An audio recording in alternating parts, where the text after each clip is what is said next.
Welcome to Uddaraju world channel. నా పేరు doctor Vikrant, MBBS MD DM gastroenterologist. ఈరోజు మనం తెలుసుకోబోయే టాపిక్ పేరు గాల్ స్టోన్స్. గాల్ స్టోన్స్ అంటే పసరుదిత్తుల్లో రాళ్ళు అనమాట. చాలామంది గాల్ బ్లాడర్ అంటే కన్ఫ్యూజ్ అవుతూ ఉంటారు. అది గాల్ బ్లాడర్ అంటే ఏంటో కూడా చాలామందికి తెలియదు. గాల్ బ్లాడర్ని తెలుగులో మనం పసరుదిత్తు, అట్లానే చేదుకట్టు అని కూడా పిలుస్తాం. దీంట్లో ఫ్రీక్వెంట్గా రాళ్ళన్నవి ఫార్మ్ అవుతాయి. ముఖ్యంగా ఆడవాళ్ళకి ఫార్మ్ అవుతూ ఉంటాయి అన్నమాట. కిడ్నీ స్టోన్స్ తర్వాత మోర్ ఫ్రీక్వెంట్గా కడుపు భాగంలో రాళ్ళు ఫార్మ్ అయ్యే ఆర్గానే మనకి గాల్ బ్లాడర్. ఇతర ఆర్గాన్స్తో కంపేర్ చేస్తే గాల్ బ్లాడర్ స్టోన్స్ అనేది చాలా ఇంపార్టెంట్. ఎందుకంటే మనకి గాల్ బ్లాడర్ స్టోన్స్లో రాళ్ళు ఫార్మ్ అయితే కిడ్నీ స్టోన్స్ కరిగేంత ఈజీగా కరగవు. ఒకసారి ఫార్మ్ అయిందంటే మళ్ళీ వచ్చేసే అవకాశాలు, అట్లానే ఇతర ఇబ్బందులు కలిగించే అవకాశాలు ఉంటాయి. అసలు ఎందుకు ఫార్మ్ అవుతుంది చూసినట్టయితే ఫస్ట్ ఏజ్ రిలేటెడ్ అనమాట. కొంతమందికి వయసు పెరిగే కొద్దీ గాల్ బ్లాడర్ స్టోన్స్ ఫార్మ్ అయ్యే అవకాశాలు ఉంటాయి. నెక్స్ట్, ఆడవాళ్ళకి ముఖ్యంగా ప్రెగ్నెన్సీ టైంలో గాల్ బ్లాడర్ స్టోన్స్ అనేవి ఫార్మ్ అయ్యే అవకాశాలు.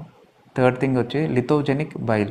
కొంతమందికి కొలెస్ట్రాల్ ఇబ్బంది ఉన్నా, ట్రైగ్లిసరైడ్స్ ఇబ్బంది ఎక్కువ ఉన్నా ఈ గాల్ బ్లాడర్లో మనకి చిక్కబడి రాళ్ళు అనేవి ఫార్మ్ అవటం జరుగుతుంది. అట్లానే కొన్నిసార్లు కొన్ని మెడిసిన్ వల్ల, ఇన్యాక్టివిటీ వల్ల, ఫిజికల్ యాక్టివిటీ సరిగ్గా లేకపోయినా, డీహైడ్రేషన్, వాటర్ సరిగ్గా తీసుకోకపోయినా, సరైన టైంకి ఎక్సర్సైజ్ చేయకపోయినా, కొన్నిసార్లు ఎవరైతే ఎక్కువగా ఫాస్టింగ్ చేస్తారో వాళ్ళల్లో కూడా ఫార్మ్ అయ్యే అవకాశాలు ఉంటాయి.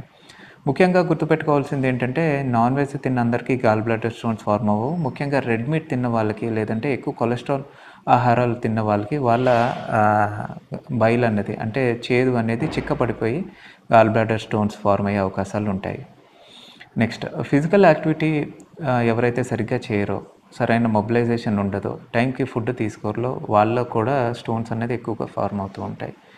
అసలు స్టోన్స్ ఫార్మ్ అవుతున్న వాళ్ళందరికీ ఆపరేషన్ పడుతుందా? జనరల్గా అడిగే క్వశ్చన్ ఏంటంటే, నాకు చిన్న స్టోన్ ఉందండి, మరి నాకు ఆపరేషన్ పడుతుందా అని. మన స్టోన్ సైజ్ బట్టి కాకుండా లక్షణాలు బట్టి ట్రీట్మెంట్ చేస్తాం. చిన్న సైజు స్టోన్స్ ఉన్నా కొంతమందికి ఎవరికైతే లక్షణాలు ఉంటాయో, ఎవరికైతే కడుపు నొప్పి వస్తుందో, ఎవరికైతే ఇతర ఇన్ఫెక్షన్లు వస్తాయో, గాల్ బ్లాడర్ ఇన్ఫెక్షనే మనం కోలిసిస్టైటిస్ అని అంటాం. ఆ ఇన్ఫెక్షన్ వచ్చిన వాళ్ళకి కూడాను మనం ఈ ఆపరేషన్ చేయటం అన్నది జరుగుతుంది.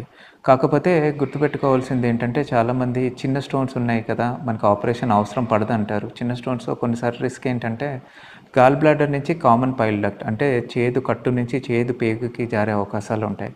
ఇటువంటి టైంలో కాంప్లికేషన్స్ అంటే ఇబ్బందులు పెరిగే అవకాశాలు ఉంటాయి. ఎటువంటి ఇబ్బందులు వస్తాయంటే కొలాంజైటిస్ అంటే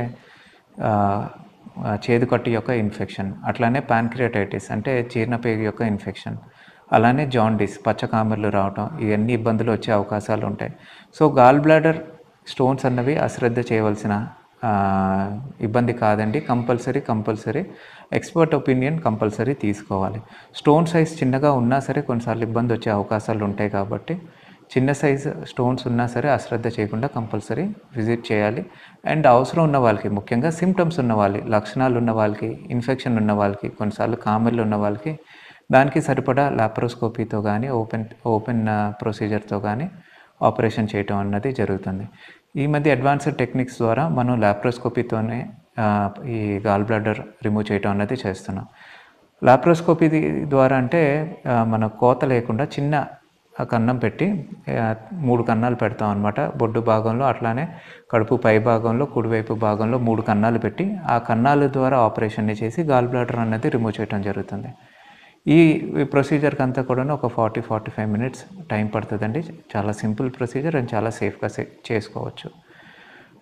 నెక్స్ట్, గాల్ బ్లాడర్ తీసిన తర్వాత చాలామందికి అడిగే ప్రశ్న ఏంటంటే, నాకు జీర్ణశక్తి తగ్గిపోతుందా? ఎందుకంటే దాంట్లో ఉన్న రసాయనాలన్నీ నాకు డైజెషన్కి హెల్ప్ అవుతుంది కదా, మరి అది తీసేస్తే నా జీర్ణశక్తి తగ్గిపోతుందా అని అడుగుతూ ఉంటారు. అటువంటి ఇబ్బంది 100-99% ఉండదండి. ఒక 1%లో మాత్రం కొన్నిసార్లు జీర్ణానికి సంబంధించిన విరోచనాలు ఇటువంటి ఇబ్బందులు వచ్చే అవకాశాలు ఉంటాయి. వాళ్ళకు కూడా సరైన ట్రీట్మెంట్తో ఆ ఇబ్బంది కూడా క్యూర్ చేసుకోవచ్చు.